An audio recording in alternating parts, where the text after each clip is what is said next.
What is up, MCU fans, and welcome back to my channel. I have talked about all three phases of the Marvel Cinematic Universe. I've hit on every movie in depth. You guys can check those videos out right now on my channel. I have also given you guys my theories and predictions for Avengers Endgame. The review for that movie will be coming out Thursday night around 9 or 10 Eastern Time. But before then, I want to give you guys a special video today where I rank every year of the Marvel Cinematic Universe, meaning whatever movies came out that year, and we're just focusing on the movies. I'm going to take that into account and give you guys my rankings of all of the years of the MCU from 2008 to 2018. The only reason I'm not including 2019 is because we haven't seen all of the movies yet. And also, as hard to believe as it is, 2009 did not give us any movies. That year will be excluded, but let's get started with this ranking right after you guys comment down below and let me know what years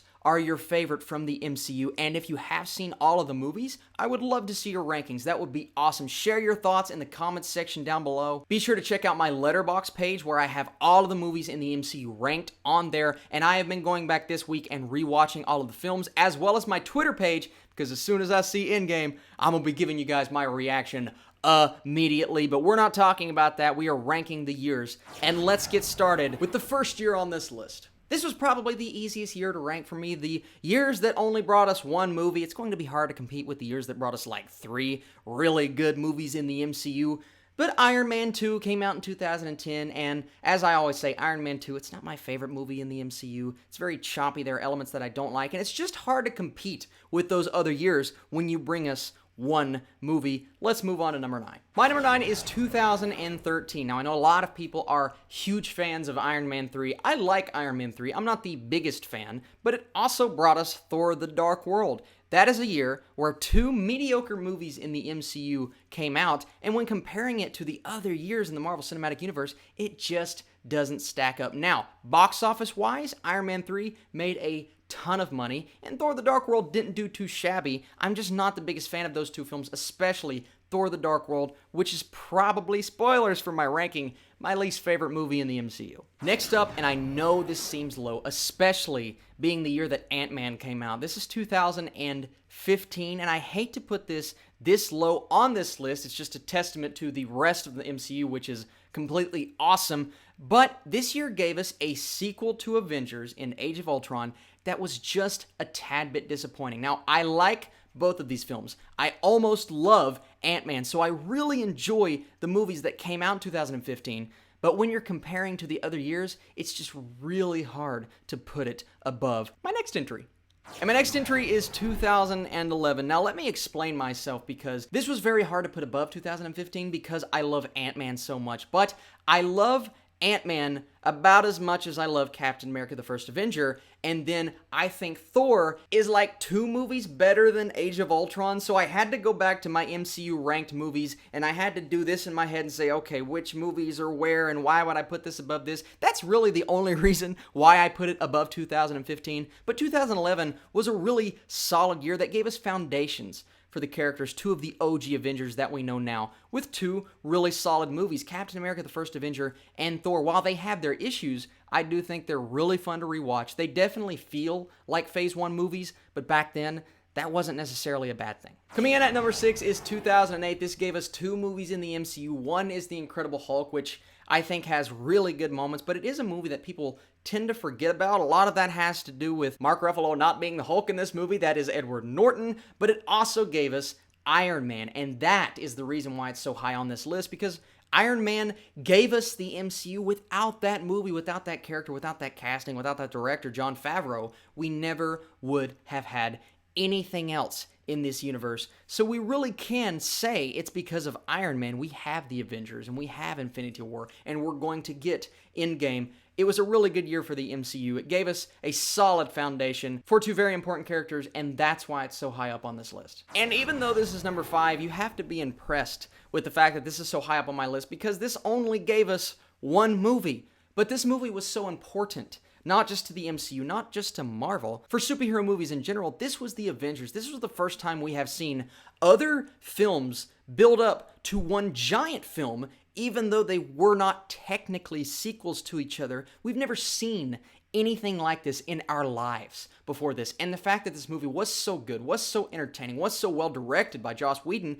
it was an incredible feat, one that only that movie could have climbed and accomplished, and I believe delivered to so many fans, and that's why it's number 5, because even though there was one movie, it was a very important superhero movie. Okay, my 4 and 3, this was one of the most, headache-inducing things I've ever had to do, trying to figure out what is 4 and what is 3, because I love these 2 years so much, and it really hurts me to put this at 4. I'll explain myself here in just a second.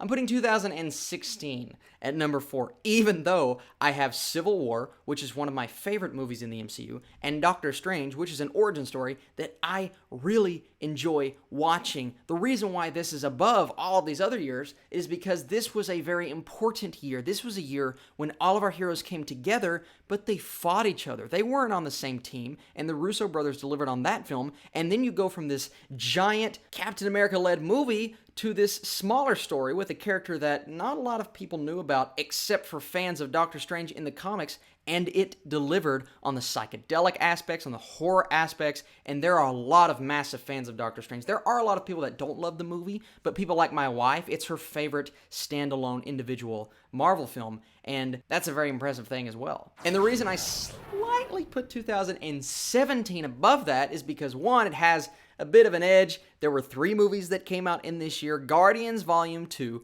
Thor Ragnarok, and Spider-Man Homecoming. Now, Spider-Man Homecoming is a Sony film, but it is technically in the MCU, so I'm going to say there were 3 movies that came out that year, and 2 out of the 3 I loved with everything in me. I wasn't the biggest fan of Guardians 2. I think it's a really good movie, right? But when comparing it to the first one and the other 2 movies that came out that year, I have to say I don't like it as much. But the reason why I barely put 2017 above 2016 is because of Guardians 2, because there is a large group of people online and people that I know personally who love Guardians 2, and some people, like my parents, who love it even more than the first. So you have that movie, you have Thor, a movie that redefined a character from the first 2 films and from the Avengers, made him completely different. He leaned more on humor and heart than he did the muscle and the hard-headedness. This is a brand new Thor, even though he's the same Thor. It showed me that you can redefine a character without recasting. All you have to do is bring in a great director like Taika Waititi. And then, of course, Spider-Man Homecoming, a movie that I really enjoyed. It had that John Hughes, Ferris Bueller feel to it that I just loved, and a great villain in Michael Keaton. A very important year in the MCU, because without Thor Ragnarok, this Thor would not exist. Without Guardians Volume 2, we wouldn't have had that awesome story to lead into Infinity War. And without Spider-Man Homecoming, we would not have Michael Keaton flying around in a bird suit. And that's all I could ever ask for. And then we come to number 2 on my list, and that is 2014. This was the year that redefined a character just like Thor Ragnarok, although I do think this movie is a tad bit better, even though I love them both, and gave us a new universe of superheroes. And by a new universe, I mean a brand new way to tell stories with new characters we have never seen before. In Guardians of the Galaxy, what James Gunn did, and I just rewatched this movie last night, he did not just give us a new movie in the MCU, he gave us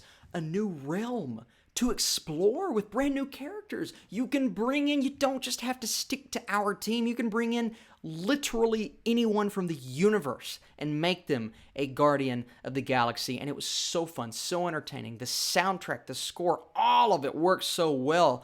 I like this movie every time I watch it more and more and more. And overall, I love it. I think it's one of the best films in the MCU. And then Winter Soldier, which is also one of the best films in the MCU. The Russo brothers coming on board for the first time, giving us some of the best action scenes we've ever seen. An incredible Winter Soldier theme song, and just overall an awesome feel and tone to a film in the MCU, guys. I love the Winter Soldier. The hand-to-hand combat, the choreography, and the stunts. Something that no one ever talks about, or at least they don't talk about enough in this movie, is the stunt work, guys. Both of these movies coming out in 2014 and completely redefining the MCU. This was the year when I looked at the Marvel Universe and I said, you know what? This is going to be really special here in about 3 or 4 years. It already was, but it continued to get more special, and it gave us the movies that we have today, and it gave us the Russo brothers. So Avengers Endgame, that's important. And my number 1 year on this list, even though I prefer 2014 as a total package, I have to say that 2018 was the most important and the best year for the MCU. And here's why I'm saying that. I love Avengers Infinity War. It's one of my favorite movies in the MCU, and everybody knows how good that movie is, so I don't really have to hit on it. It was massive, and it built up to Avengers Endgame, which is hopefully going to be even more massive, but then you have Black Panther, right?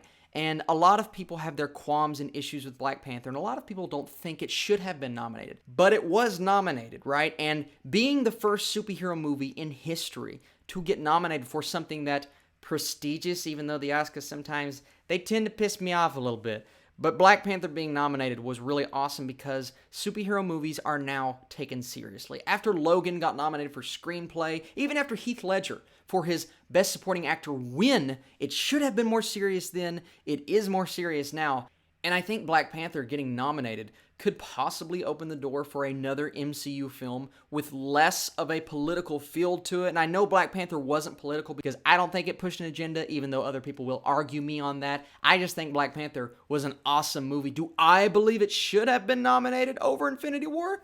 No, but I do think it was awesome. But hopefully the door that it opened, and I don't see Endgame being Oscar material because that's just not the kind of movie it is. It's not trying to appeal to the hardcore film critics. It's trying to appeal to the people that have been with this universe over the last 10 years, and I think it's going to do that, and I think it's going to execute.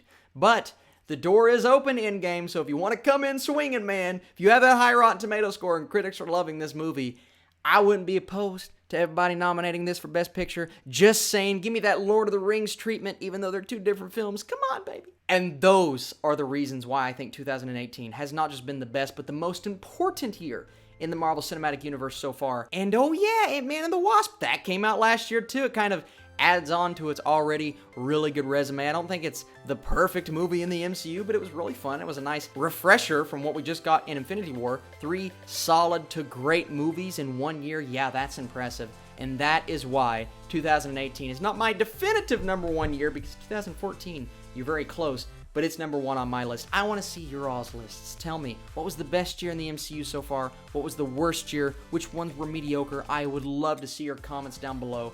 Tomorrow, Avengers Endgame, my review, my family is driving in from where they live to watch this movie with me. We are all going to celebrate. We are making this an event, guys, and I'm so dang excited for this movie. You guys are the absolute best. Thank you so much for watching this video, and I will catch you tomorrow.